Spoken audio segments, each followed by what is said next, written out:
And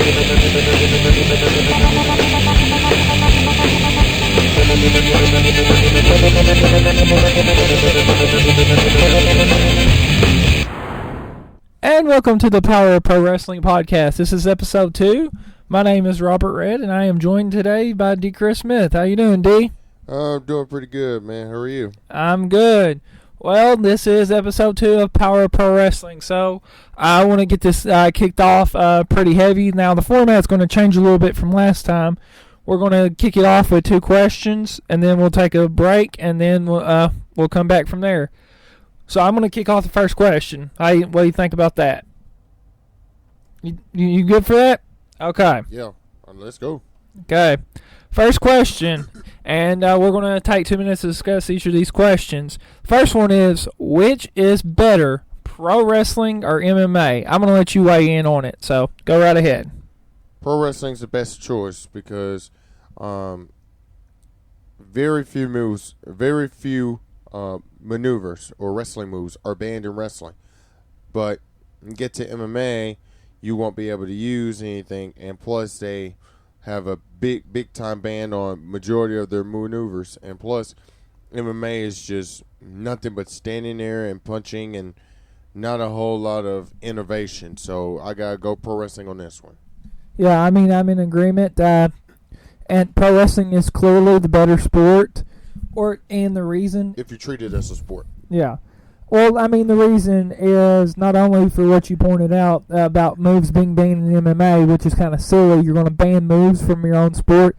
But, I mean, if you got to look at wrestling, we've got to be fair here. Wrestling has moves banned in it. But the reason why I picked this question and the reason why I think pro wrestling is better, just this past Saturday at OCW, we had a benefit show. So you aren't going to see that in MMA. They're not going to hold stuff like that. They're only concerned with themselves. And really, pro wrestling's about working together with a partner and stuff like that.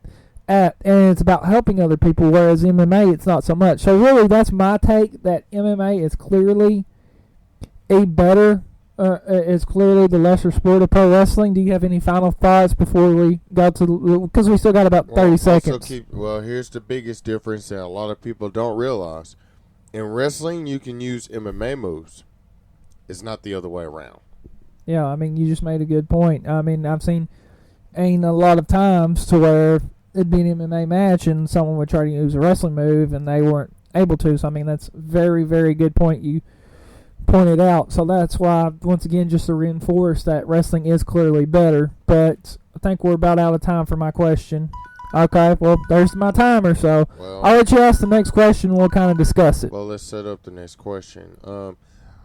Most people were told that working on one side is how you train in the business. Well, depends on which country you come from and depends on which side of the world you're on. Here in America, we were told the left side.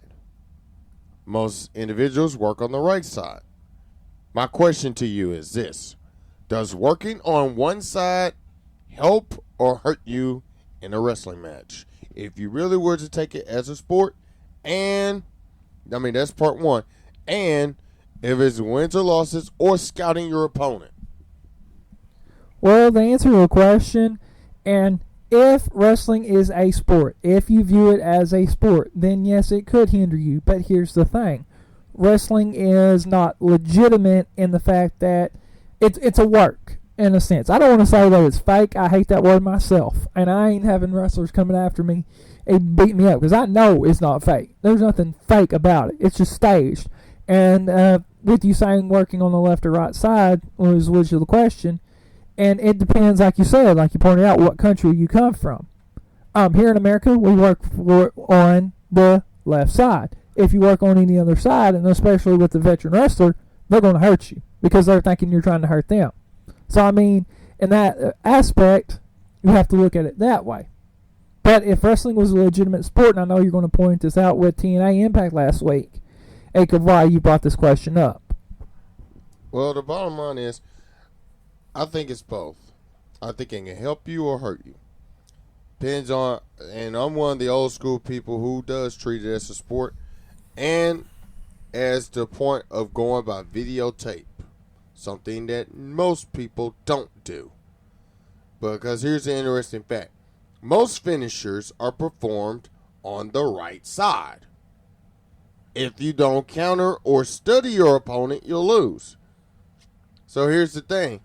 If the finishing move is, like, for example, a drop kick, are you really going to work on the left leg or are you going to work on the right leg? Are you going to work on like for a lariat, are you going to work on the arm that's not used for the lariat? Or are you going to work on the arm that is used for the lariat? Because bottom line is, if they hit you with a right side lariat, it doesn't make sense to work on the left arm. It makes perfect sense to work on the right arm. Yeah, and I mean, you make some good points, but our time's up for that question. So we'll move to the next question here. So it's back to me. My question is, what do you think wrestling is still going to be around in 10 years? And this really came out of a conversation and that we had about a week or so ago with our mutual friend Shane. So, I mean, and do you think wrestling's still going to be around in 10 years, considering the rise of MMA and all the other sports? Yes, it will. And I'll tell you why. MMA and a lot of comeback sports need wrestling. Wrestling is most effective in any of comeback sports. And so, yes, it will be around in 10 years. Otherwise, I'm just going to put it, for value here. Families don't get to watch wrestling. Because here's the thing. Families are not going to switch to MMA. Most parents won't let their kids watch MMA. They would rather have them watch wrestling than MMA. So, yes, it will still be around in 10 years. And, hey, it will be in the national spotlight. It will always be in the national spotlight. In the worldwide spotlight because, like I said, it goes back to the other question. Countries. Because, countries support wrestling than they do MMA or any other comeback sport. Yeah, and I mean, you do make some good points. All right, so the way I'm going to answer this question, yes, it will be around in 10 years with one condition. If and only if from the bottom to the top ensures that it's around in 10 years. If people like Vince McMahon and all them train new guys as to love wrestling and know how to wrestle, all the way down to us local guys and families and friends, training our kids and teaching them about wrestling in the right perspective and ensuring that there's going to be a business in 10 years. So that's why I say yes, it will be, but it's with our responsibility. And also, you made a very good point. Like, wrestling, especially at the PG era, I know with us being our age, we really don't like it, but wrestling is more family. Yeah, wrestling is more family friendly. So I mean, you make a good point. All right, so from a family standpoint, if we looked at the question like that, yeah, it's still going to be around. But I'll let you move on to our next question. Once we get finished, we'll go to a break. Well, which throws us, the last question, the last answer you gave throws us into this one. Well, it's been told that MMA really doesn't support a whole lot of this, and this. And I hope a ton of promoters or a ton of athletic commissions are listening to this question. Why do fundraisers and children's programs benefit wrestling than they do MMA? Well, really a good way to answer your question here is I'm going to beat the horse to death on this question. Going back to my question, pro wrestling cares about others. MMA doesn't. And I hate taking shots. I hate being critical of other sports and stuff like that. But, I mean, it's a cold hard fact. And it's like I pointed out. How many times do you see MMA do benefit shows? Have you seen one, D, do one? No, I haven't. You haven't. Neither have I. How many times have you seen a benefit wrestling show? Multiple times. Multiple times. So, I mean, that's where wrestling and children's shelters benefit like that. So, I mean, I'll let you kind of go because this is your question. I'll let you go kind of more in depth. I mean, because here's the thing. If for those of you around the world, since this is a worldwide podcast, for those of you around the world that do watch Ring of Honor and more other companies, even if you go back to the Memphis days, They did fundraisers a ton. And they still do fundraisers today. And here's a little interesting fact. Wrestling has ton of associates. And, they're boys. And it protects themselves. Think about that. I'll repeat that. Wrestling has a ton of associates and programs. And it teaches wrestlers to protect themselves. Why would MMA sponsor a brain transfusion when the fighters don't protect the head? Think that through. Yeah, and I mean, I love how you make good points, and I know I say this so many times how you and me disagree a whole lot. Amen on that. Yeah, but I mean, this is where a point I can agree on. I mean, and you make some very valid points once what you said. Do you have any final thoughts you want to? I mean, nothing but, just, in wrestling, I was brought up the old school way. Protect yourself at all times. If you know you got an opponent for this, and this, protect yourself at all times. Watch videotape. That's the only way you're going to learn about your opponent. Videotape study. If you don't study your opponent, as I said, you'll lose. Period. And I'm pretty sure a lot of old school guys, especially some of the other companies, the big ones, would probably attest to that. Not most people will, but, that's the fact. Okay, well, that's some good points. We're going to take a short commercial break, and we'll be back after these messages. In a world full of bad carbs, processed foods, and sugary treats, it's kind of hard to say no to all that temptation, right? Well, when I got to 435 pounds, was extremely overweight, out of shape, and depressed, it was time to say no more. Join me and my wife Sarah each and every week on YouTube as we share weigh-in results, health tips, and recipes. Join us from flabtofab.com. And we're back with the Power of Pro Wrestling podcast. I'm still here with D. How you doing, D? Still doing good? Still doing rolling, man. Let's get to it. Okay. Now, normally on our last podcast, we had 5 questions apiece that we're going to discuss. Well, I thought to kind of change up the format with the second episode, I would give some of our fans some questions. So I told them they could submit questions for this podcast via my Facebook, Twitter, or email, which is podcast@jonesborewrestling.com. Well, I got 2 from my friend Bradley, who's a member of a Facebook group that we have. So I'm going to start with the first one. And I know I didn't put this on your format, so this is going to be... roll with it. Hey, we're going to have to roll with it. So one of his questions is, do you think WWE would be where it is if it wasn't for Hulk Hogan? So I'm going to let you kind of weigh in on that, and we'll kind of go back and forth. Hulk Hogan played a part of it. Hulk Hogan played a part of it during the era where McMahon was about to take over the world. Because you had the AWA, you had the NWA, and then you had the WWF, which ended up being WWF, or WWE now. Hulk Hogan played a major role in that. It did. But, I cannot say for sure that Hogan was one of the main reasons why WWE is there today. Because of family business. Family businesses differ than wrestling promotions. If the wrestling promotion is not a family-based oriented deal. So I would have to say it's different. Yeah. Well, really, I think the question should be rephrased. I don't think it should be, do you think the WWE would be where it is with Hulk Hogan? I think it should be, would the WWE be where it's at today if it wasn't for Terry Bollea? Because it was Terry Bollea portraying Hulk Hogan. And so I think he really did play a big part of WWE's success and being where it is today.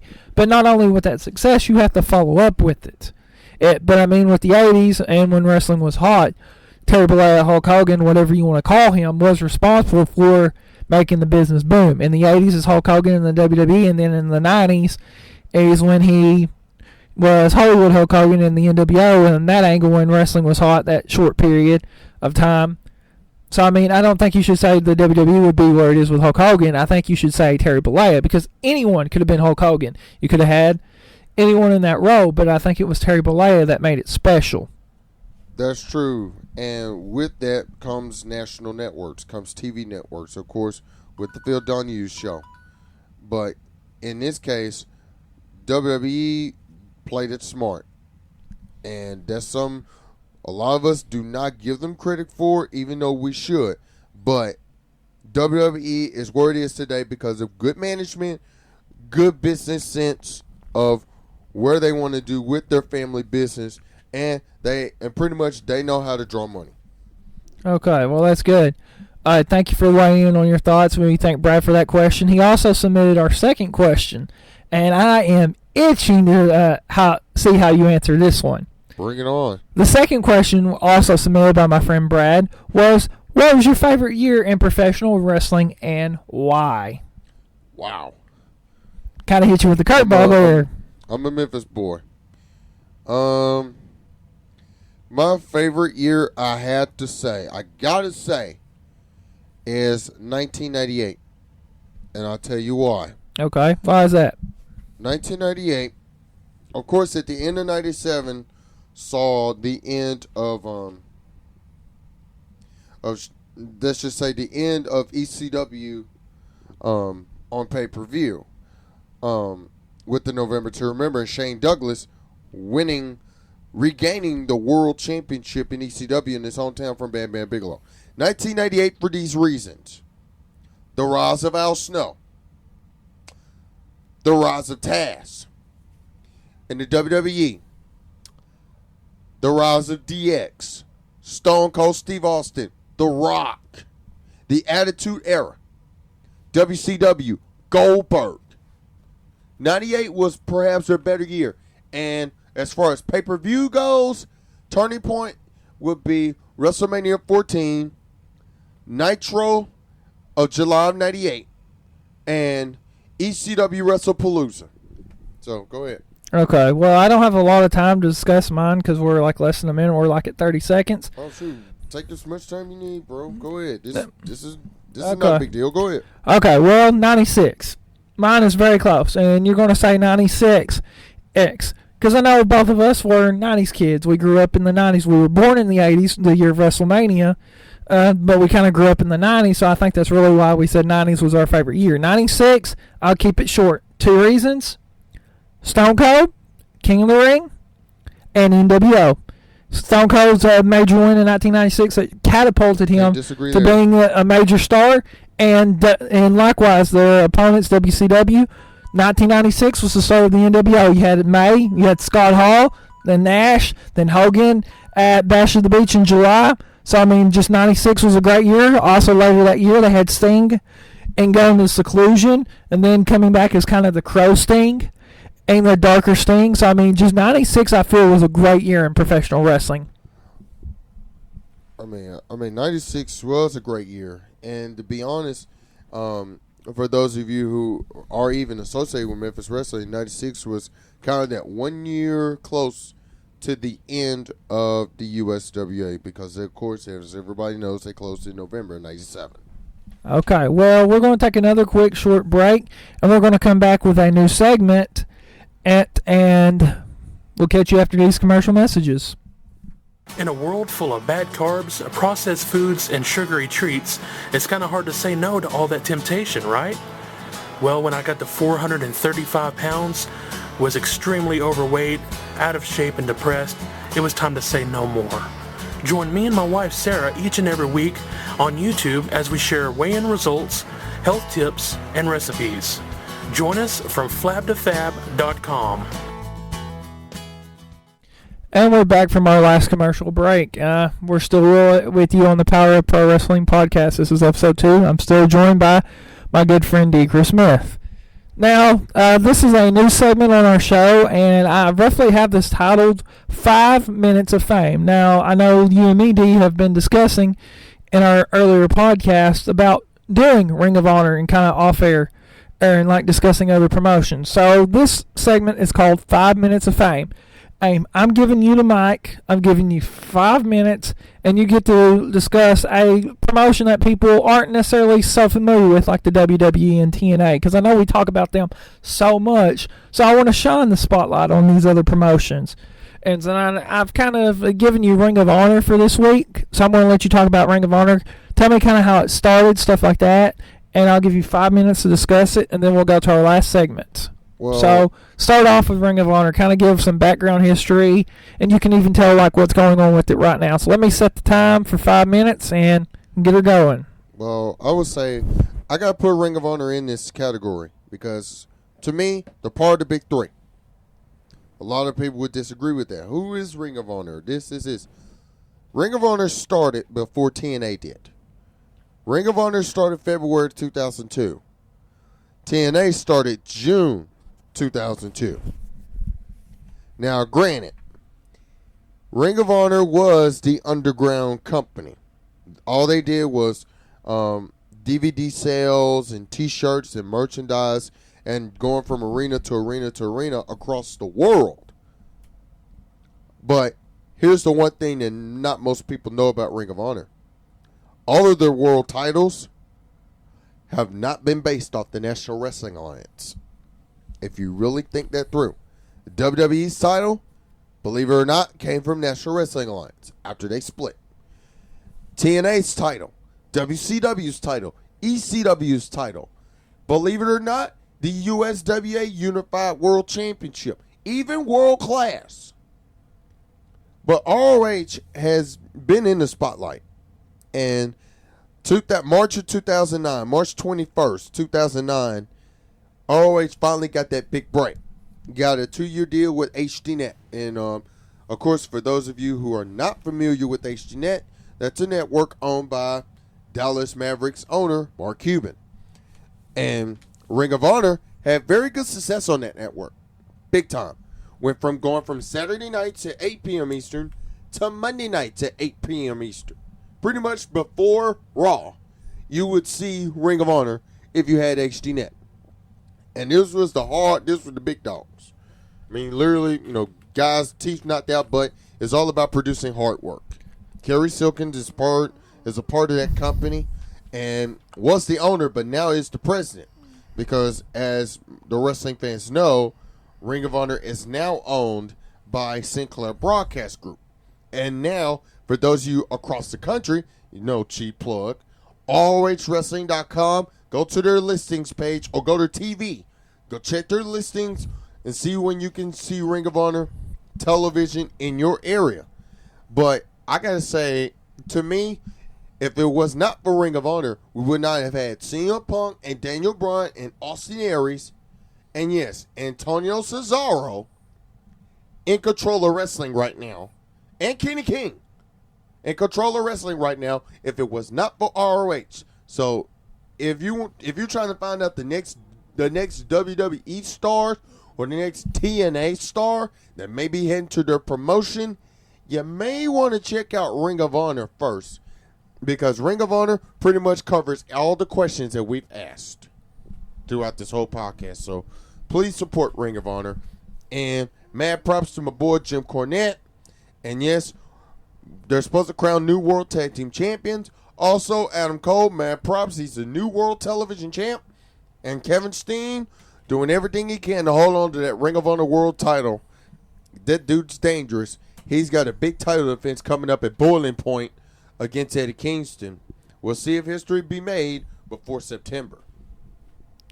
Yeah, and we got a few more minutes left here, or at least about a minute and a half. You want to kind of tell about the founding fathers of Ring of Honor and kind of who started it? Well, Kerry Silkin was the guy who started Ring of Honor. Most of the world who's been following Ring of Honor since its inception know the 3 founding fathers, that being the fallen angel Christopher Daniels, Low Ki, a.k.a. Senshi, and, believe it or not, Daniel Bryan, which back then he was known as the American Dragon, Bryan Danielson.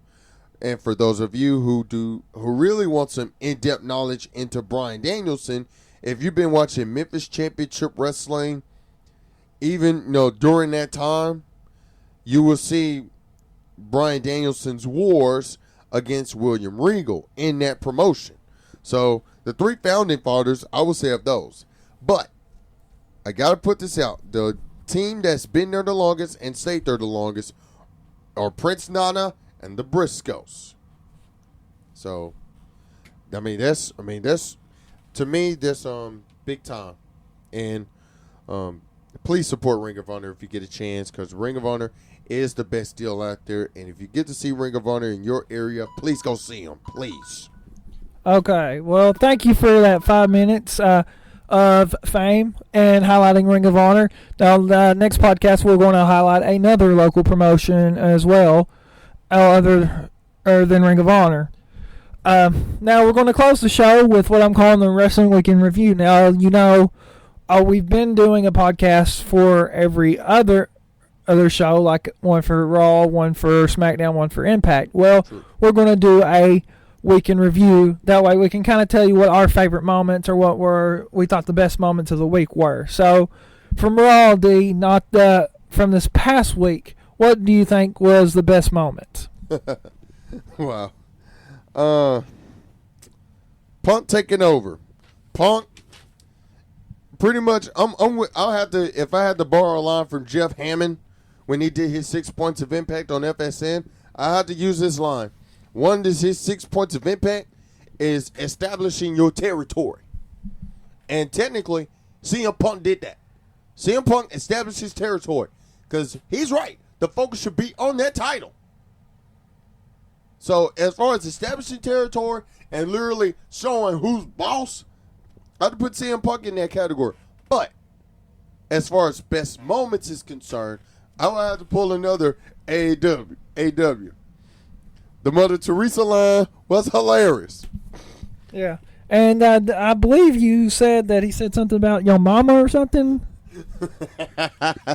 Yeah, that was the 1000th episode when he threw the shoe. The controversial Kobe Bryant Colorado incident from Monday Night Raw, which they banned from YouTube, but it was still hilarious nonetheless. And then Mother Teresa this week. But the primetime players got 2 big wins. Yes.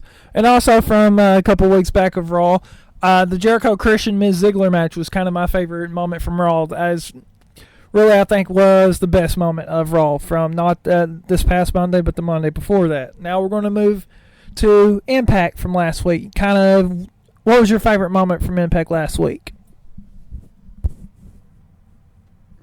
I'll give you a moment to think. That's a tough choice. To me, I'm not going to rank the Daniels up there. But I would say one of my favorite moments of Impact was seeing Kenny King in the spotlight that fast. Yeah, because I know they opened the show with the whole Kenny King Austin Aries match kicking off the show last week. So and here's the thing, for those of you who do not know, that kind of ties in with the Ring of Honor question, but Kenny King was under the tutelage of Austin Aries, and it makes absolute good sense to put those two together. But saying that point, having the world champion and the X Division champion in the same match really made it worth it, because now you get to see who reigns supreme. It turns out Kenny King ended up getting the win. Yeah, well, my favorite moment from Impact this last week was the Knockouts 4-way to determine the number 1 contender. I have to agree on there. Go ahead. Yeah. I have to agree. Madison Rayne being sneaky, and I mean, they've kind of taken her character back to where she was kind of that sluttish. I don't want to say slut or whore or anything. This is kind of, I want to keep it family friendly, but I mean, skank. Yeah. But kind of going back to that character and kind of doing that with Royal Hebner, and being resourceful, she picked up the win, although she didn't legitimately win. Well, if your pencil runs out of lead, you must do something to get ahead. Nice joke. And we're going to end this week of review in this podcast with SmackDown from this past week. So go ahead and start us off. What was your favorite moment from SmackDown last week? Booker T. Booker T being GM? I will have to say that. But the reason why I say that is because he didn't put Sheamus in the ring with any slouch. Because normally, general managers would give world champions like a little tune-up match. But for those of you who really don't know, Tensai is a world-class athlete. I mean, pretty much Tensai dominated. He dominated Japan like Stan Hansen did. But I would have to say that plus Randy Orton's return to the ring. But to me, that was perhaps my best favorite moment. And if I was Eve Torres, I'd rather get the heck out of Dodge because you know the old saying, guilt by association. Well, she was associated with Laurinaitis, and Laurinaitis is gone. So now her and Otunga are getting the big time treatment. But I really have to say, Sheamus versus Tensai, awesome job by the GM to really put Sheamus in there with a big time competition. Yeah, and I mean, you took the words right out of my mouth. Really, that was my favorite match. That was hard hitting and very physical match. And on Facebook, my friend Kevin and his wife watched the match, and she said it was physical, and she hates wrestling. So I mean, that shows you that was a good match. Well, it also shows you the hard hitting because think about it. It goes back to the question we asked earlier. Compare styles. Tensai is a striker. He's a big-time striker. And he's a submission specialist. Sheamus, on the other hand, has literally, as you remember, his match with Daniel Bryan at the pay-per-view after WrestleMania, he actually employed the Boston Crab. So, I will have to say, I like it when the world champion gets in the ring with some top competition, not a repetitive person. Because if you get in the ring too many times with a repetitive person, then the fans get tired of it, and then other guys in that locker room will get tired of it because they want their chance. Yeah, I mean, you make some good points. What about yours? Well, I mean, you make some good points, but that's all the time we really have for this podcast. You can join us next time for the Power of Pro Wrestling podcast. You can check out our sponsors. First, you can check out this podcast on my website at johnsprowrestling.com. Exactly. Please support them. Please, by all means. Flap the Fab. Yes. Got to plug that one. Yeah. Big Crutch Media. Cling, cling. Yes, I'm loving the plugs here. Yeah. And strictly ocw.webstars.com. For those of you in the Hoxie, Arkansas area, this Saturday, 7:05, we have a big 3-hour show. So please come by. Major shocks and surprises that I do not know, and I really don't want to know until you get there. So please, doors open up at 6. The show starts at 7:05. But don't forget JonesBroWrestling.com, the ultimate source for the power of pro wrestling. Yes, and do want to thank you. Thank you, D, for joining us. Thank you, and thank the world. This is a worldwide broadcast, so please keep that in mind. Yes, thank you, world, for listening. This is Robert Red, and we're signing off on the Power of Pro Wrestling. Check us out next time. Good night, Canada.